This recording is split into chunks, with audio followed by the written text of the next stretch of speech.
Hello, Louisiana Beer Reviews. We're doing the new Budweiser Black Lager. I saw that somebody in St. Louis was doing a review of this almost a month ago, but we're getting it this week. Yeah, This did a little past week. research. I'm sorry, go ahead. This past week we got it. Yeah. Okay. October. Yeah, I just saw it and I figured, oh, let's pick it up, see what it's like. You know, they are the king of beers. That is their slogan. They've been around a long time. They got many breweries and make many beers. And it seemed to be quite popular. So when they come out with something new, you want to give it a try.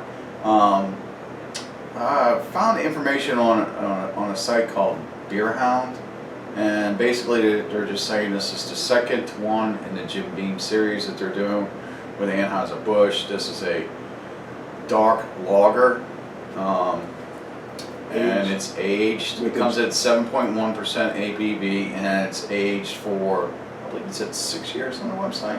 1 second. Jim Beam Staves. 1 second. I just want to. Oh, it's the 6-year Jim Beam bourbon barrel staves, not the beer's aged 6 years. Budweiser Reserve Black Lager. This is saying is aged on 6-year-old Jim Beam barrels. Okay, so it's aged on the 6-year-old Jim Beam barrels. I don't know if that's the Jim Beam that's actually aged for 6 years, which would be the Black Beam, Yeah. I think, and maybe that's why this is Black Lager, and maybe that's why it's in the second, because I believe the white label Jim Beam is 3, 4. Okay, It says 4 year, and then the Black Beam is 6. it says chocolate rye and toasted malt. Okay. Let me see. It's best before March of 2020. You gonna try to open it? Yeah, and of course it comes in a great looking black label reminiscent of New Orleans Saints colors today. Jay's sporting the colors. So we're going to go ahead and not twist this off. It usually happens when they're wet and condensation builds up. I can't seem to get them off. And it is a twist off, but it's kind of wet, so it slides in my hand. We're going to go ahead and see what this one looks like.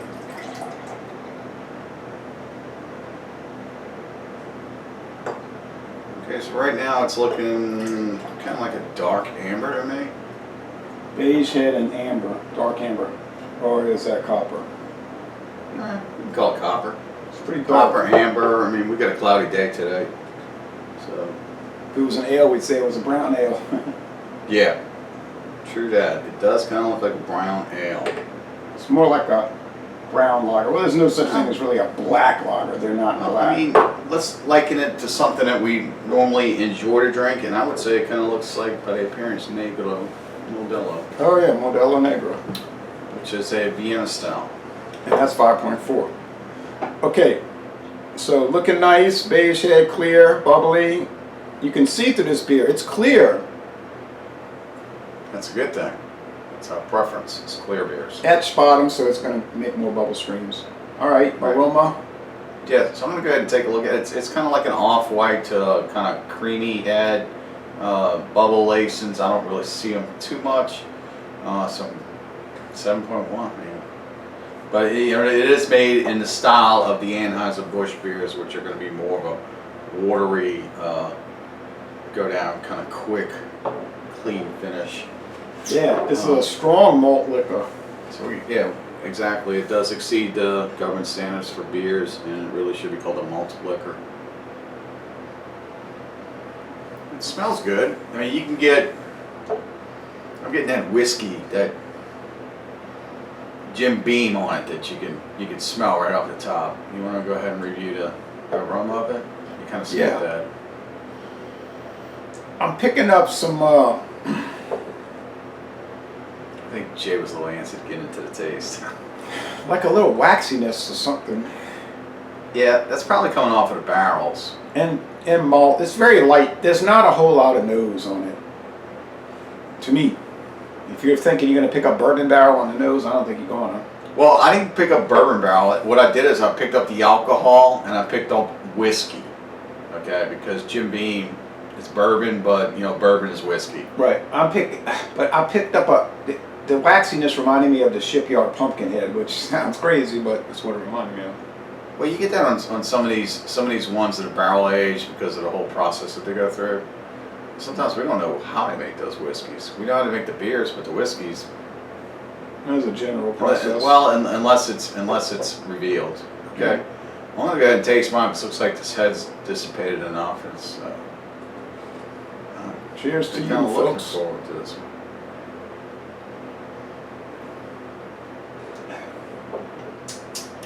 High medium body, lots of bread, brown bread. Faint bourbon, faint. It's there. It's faint. It's not real strong. I wouldn't even be talking about bourbon if I didn't know about it. I get the chocolate and the toffee. Yeah, a little rye. A little rye, yeah. Bourbon. I'm not really getting bourbon. No. I'm not getting it. It could Yeah. be so. It could be so I'm getting a involved. really good put together beer with lots of good stuff. So I'm gonna go ahead and give this another taste and really search for that bourbon in there. I think it's a little bit there. I'm picking it up now, but like I'm saying, it's there. But that could be because I know it's there.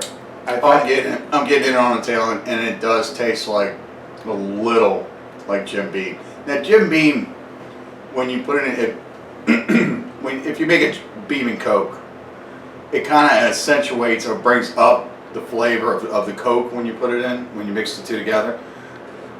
So it kind of elevates the taste notes of the Coke. So maybe that's what's going on here, is that instead of getting the full Jim Beam, like if you drink Jim Beam on a rocks or neat, you get the full bourbon flavor of it. When it mixes with Coke, it actually turns it more into something that's similar to this.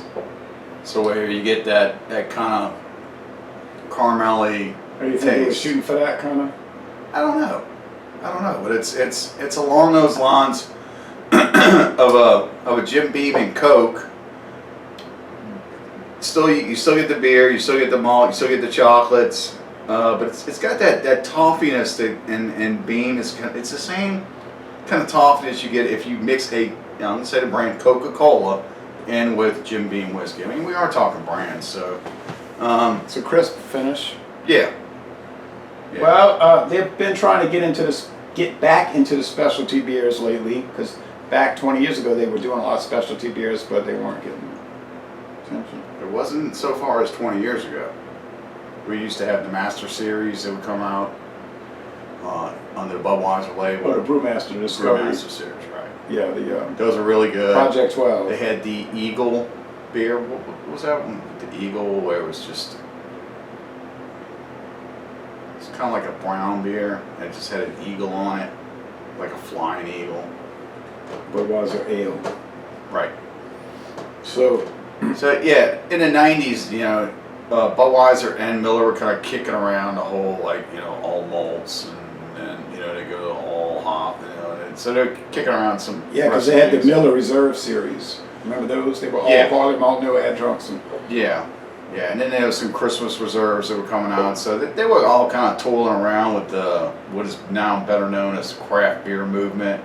And once those types of beers were kind of released and recipes were followed by certain folks, then they started expanding on those, and then you got some beers. yeah, it was everywhere. You got some real good beers for a real good long amount of time, and then it just kind of turned everybody just running around saying, well, what's next? What's next? Yeah, What's next? Kind of And started then to slip. Yeah.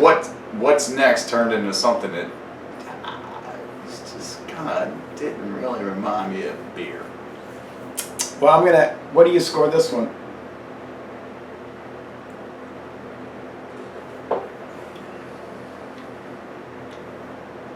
I'm gonna give this a solid A. There's nothing wrong with the beer. It's very tasty. It's kind of the end of style, if you ask me. But with the Jim Beam coming into it, again, it kind of brings out that Jim Beam and Coke note that you get. Sometimes you drink a Jim Beam and Coke, and we're gonna have to fix you one so you know what I'm talking about. I don't really like Coke. I think this is sort of like a Doppelbock style. Right, but if you don't like something and somebody's trying to explain it to you, at least should try it. Well, To yeah, then say it I wouldn't don't kill like me. it It wouldn't without kill me. saying, Yeah. oh, I never had it, I don't like it, da da da da. Jim Beam, I like. Then you'll like a Beam and Coke. It's a Dunkel Doppelbock.